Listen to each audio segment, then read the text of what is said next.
जीत की खातिर बस दिल में जुनून होना चाहिए। अरे जीत की खातिर बस दिल में जुनून होना चाहिए, जिसमें उबाल हो ऐसा खून होना चाहिए।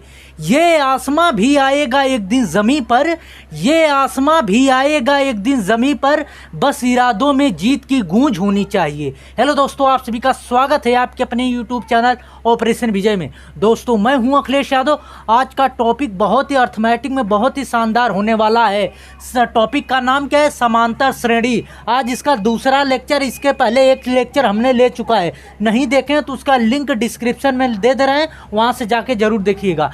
समांतर श्रेणी में आज हम लोग क्या सीखेंगे कि n प्राकृतिक संख्याओं का योगफल क्या होता है, n प्राकृतिक सम संख्याओं का योगफल क्या होता है, उनके घनों का योगफल क्या होता है, उनके वर्गों का योगफल क्या होता है। ये सब सारी चीज़ें हम लोग कुछ सेकेंडों में लगाकर सीखेंगे, कैसे आसानी से समझते हैं। तो देखिए दोस्तों, जैसे आपको दे मान लीजिए कि ये क्वेश्चन दे क्या, 1 + 2 + 3 + 4 डॉट डॉट ये आगे तक +25 तक के संख्याओं का योगफल क्या दे योगफल।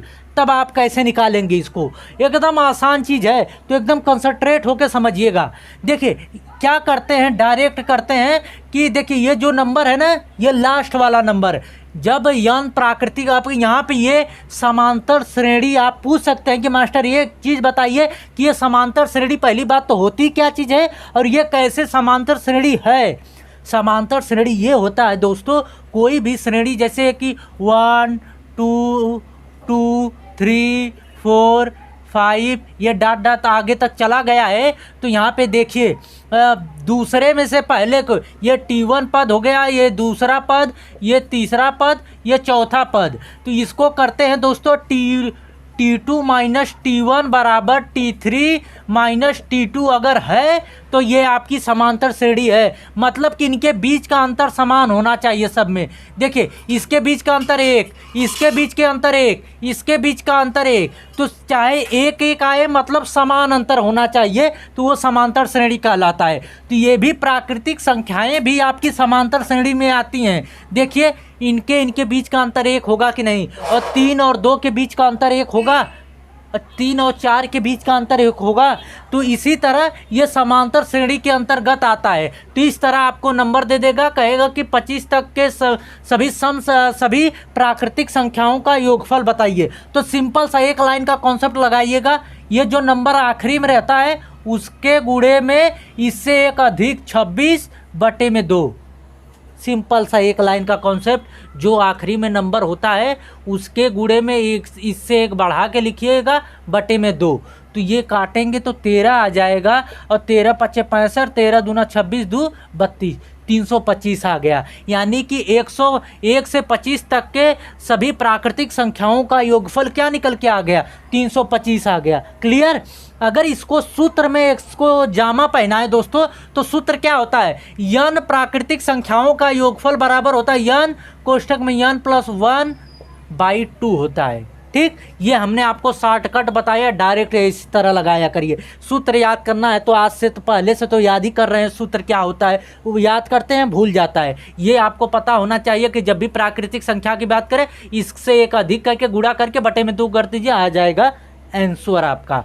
ये तो n प्राकृतिक संख्याओं का। अगर कह दें यहीं पे n प्राकृतिक संख्याओं के वर्गों का योगफल, वर्गों का मतलब इसका भी वर्ग, इसका भी वर्ग, इसका भी डॉट डॉट 25 तक के वर्गों के स्क्वायर, प्राकृतिक वर्गों के संख्याओं का स्क्वायर पूछे तब कैसे लगाएंगे। ये देखिए, ये जो लास्ट में संख्या है 25 गुणे में इससे एक अधिक 26, इन दोनों को जोड़ दीजिए, क्या आएगा? 51।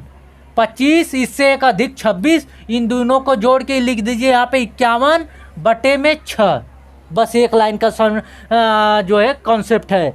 तो यहाँ पे इसको काटेंगे दोस्तों, तो 2 3 6, 2 13 26, और 3 17 से काट देंगे, 17 3 51। अब यहाँ पे मल्टीप्लाई करेंगे दोस्तों, तो ये आ जाएगा 55 25 निकल के आएगा। इनका 13 का इसमें मल्टीप्लाई, फिर इसका इसमें मल्टीप्लाई करेंगे तो आ जाएगा आपका 55 25। समझ में आ गया कि यन अगर कह दे कि सूत्र में इसको बताएं कि यन प्राकृतिक संख्याओं के वर्गों का योगफल क्या होता है, तो यन कोष्टक में यन प्लस 1, दूसरे कोष्टक में 2n प्लस 1 बटे में 6। इतना लंबा कहाँ याद करने जाए कि यन कोष्टक में यन प्लस 1 फिर 2n प्लस 1 बटे में 6। एक लाइन का कॉन्सेप्ट कर रखिएगा, अगर प्राकृतिक संख्या रहे और लास्ट में इसको मतलब सभी स्क्वायर रहे तो लास्ट वाली संख्या का गुणे में एक अधिक बढ़ा के दोनों को गुणा करके यहाँ पे जोड़ के यहाँ पे लिख के बटे में 6 कर दीजिए, आंसर आ गया। क्लियर हो गई। अब देखिए एक होता है दोस्तों यन प्राकृतिक संख्याओं के घनों का योगफल। देखिए घनों का योगफल ये कैसे निकालते हैं। घनों का मतलब यहाँ पे जहाँ स्क्वायर था, जहाँ पे आपके स्क्वायर था, मान लीजिए हमेशा 25 ले रहे हैं, कुछ भी ले सकते हैं, 10 5 कहीं तक के ले, मान लीजिए 10 का क्यूब तक ले ले। ये देखिए ठीक, तो यहाँ पे दिया है कि 1 से 1 + 2 + 3 + डॉट डॉट 10 के क्यूब का वर्ग घनों का योगफल पूछा है। तो क्या करते हैं, देखिए जो लास्ट वाली संख्या रहती है उसके गुणे में इससे एक बढ़ा के 11 बटे में 2 का स्क्वायर कर देते हैं। बस जो लास्ट में संख्या है उसके गुणे में इससे एक बढ़ा के बटे में 2 का स्क्वायर कर देते हैं। बस इतना है। इसको काटेंगे 5 आएगा, 11 × 5 = 55 और 55 का स्क्वायर करेंगे तो 30 25 आएगा। सॉरी, तो ये निकल के आ गया आपका इतना। यहाँ पे अगर मान लीजिए 25 रहता दोस्तों, यहाँ पे ये तो 10 था, यहाँ पे 10 था, अगर 25 रहता तो 25 का क्या करते, 25 गुणे में एक बढ़ाते 26 होता बटे में 2 इसका स्क्वायर कर देते, तो ये 13 आ गया। अब इसका इसमें मल्टीप्लाई करके उसका स्क्वायर कर देंगे, आ जाएगा आंसर। अगर इसका सूत्र बताए तो यन प्राकृतिक संख्याओं के घनों का योगफल हो जाएगा यन कोष्टक में यन प्लस 1 बटे में 2 का स्क्वायर। आ गई बात समझ में। यानी प्राकृतिक संख्याओं के योगफल, प्राकृतिक संख्याओं के वर्गों का योगफल, प्राकृतिक संख्याओं के घनों का योगफल, तीनों प्रकार की चीज़ें समझ गए। अब हम लोग समझते हैं सम संख्याओं का योगफल, सम संख्याओं के वर्गों का योगफल और सम संख्याओं के घनों का योगफल क्या होता है। सामने ये है क्वेश्चन, जैसे सम संख्याओं का, सम संख्या में अंतर जो है 2 का होता है, और सम संख्या जानते हैं किसे कहते हैं, जो 2 से विभाजित हो जाए। तो ये सभी संख्याएं जो है 2 से विभाजित हो जाएंगी। जैसे 2 + 4 + 6 प्लस डॉट डॉट जो है 30 तक के सम संख्याओं का योगफल पूछा है। तो देखिए दोस्तों ये भी जो है समांतर श्रेणी के अंतर्गत ही आएगा। देखिए सब में जो है 2-2 का अंतर होगा, जब भी अंतर बराबर आए तो समांतर श्रेणी के अंतर्गत आता है। तो इसको अगर डायरेक्ट लगाएं तो क्या आता है, ये देखिए दोस्तों, ये जो लास्ट वाला नंबर है इतने के गुणे में इससे एक बढ़ा दीजिए, कितना आ जाएगा 31। इतना लिखिए, इतना लिखिए, डायरेक्ट इसका मल्टीप्लाई कर दीजिए, कितना हो जाएगा 3 × 1 = 3, 3 × 3 = 9 और 1 0, 930 आएगा। हमने कहा जो लास्ट वाला नंबर उतने में गुणे इससे एक बढ़ा के गुणा कर दीजिए, ये आ जाएगा 930। समझ में आ गया। यानी कि सम संख्याओं का योगफल निकालने का यही सूत्र है कि लास्ट वाले एक संख्या का गुणे में उससे एक बढ़ा के कर दीजिए। अगर इसको सूत्र में बताएं तो यन कोष्टक में यन प्लस 1 होता है, यन सम संख्याओं के यम सम संख्याओं का योगफल निकालने का ये सूत्र होता है। लेकिन डायरेक्ट लगाना है तो इस तरह लगा सकते हैं। अब देखिए अगर वर्गों का कहे यहीं पे स्क्वायर लगा दें, वर्गों का कहे तब क्या करते हैं, देखिए अगर डायरेक्ट लगाइए तो इससे एक बढ़ाइए, कितना आएगा, कहेंगे मास्टर 31 होगा गुणे में, फिर इसका दुगना करेंगे 60 होगा, 30 का दुगना 60 होगा ना। अब 60 से एक बढ़ा दीजिए, कितना आएगा, कहेंगे कि 61 होगा, बटे में 3 कर दीजिए। बस सिंपल सा। देखिए हमने क्या कहा, लास्ट वाले नंबर से एक बढ़ा के लिखिए, फिर जो है इसी का नंबर का दुगना करके फिर इसी में एक जोड़ के लिख के बटे में 3 कर दीजिए, आपका आंसर आ जाएगा। इसको काटेंगे 20 से, अब इसका मल्टीप्लाई करेंगे तो ये इन सब का मल्टीप्लाई करेंगे तो ये आ जाएगा 37,820।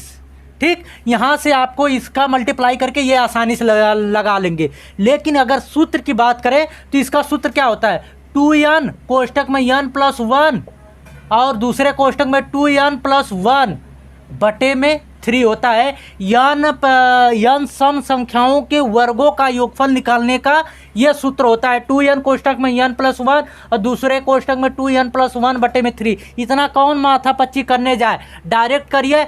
जो लास्ट में संख्या रहे उससे एक अधिक बढ़ा के इसका दुगुना करके इसी संख्या में जो है एक बढ़ाकर बटे में 3 कर दीजिए और मल्टीप्लाई कर दीजिए, आ जाएगा आपका आंसर। अब इसके अगर क्यूब की बात करें, क्यूब की, तब क्या करेंगे देखिए। अगर इसके क्यूब की बात करें तब एकदम आसान तरीका है। ये होता है देखिए क्या, 2n² प्लस n+1 का होल स्क्वायर, यही होता है इसका सूत्र, यानी कि क्यूब का सम संख्याओं के क्यूब का निकालने का सूत्र। अगर यहाँ पे रखेंगे तो 2 गुणे में इसका स्क्वायर करेंगे, 30 का स्क्वायर कितना होता है 900 होगा, और गुणे में अब इसका स्क्वायर करेंगे तो कितना आ जाएगा 31, इसका मल्टीप्लाई करेंगे यानी कि 31 गुणे में 31, यहाँ पे n रखेंगे 30 + 1 31 होगा, 31 का स्क्वायर यानी 31 गुणे 31। अब इसका मल्टीप्लाई करेंगे तो 17 29 800 आएगा। आई बात समझ में। इन सब का मल्टीप्लाई करने पे आपको ये आएगा। अगर क्यूब का निकालने का सूत्र अगर इस तरह पूछे तो लगा सकते। चलते हैं अगले दोस्तों, ये लास्ट है। इसमें क्या है, जैसे विषम, अभी आपने प्राकृतिक समझा, सम संख्या समझा, अब तीसरा होता है विषम संख्या।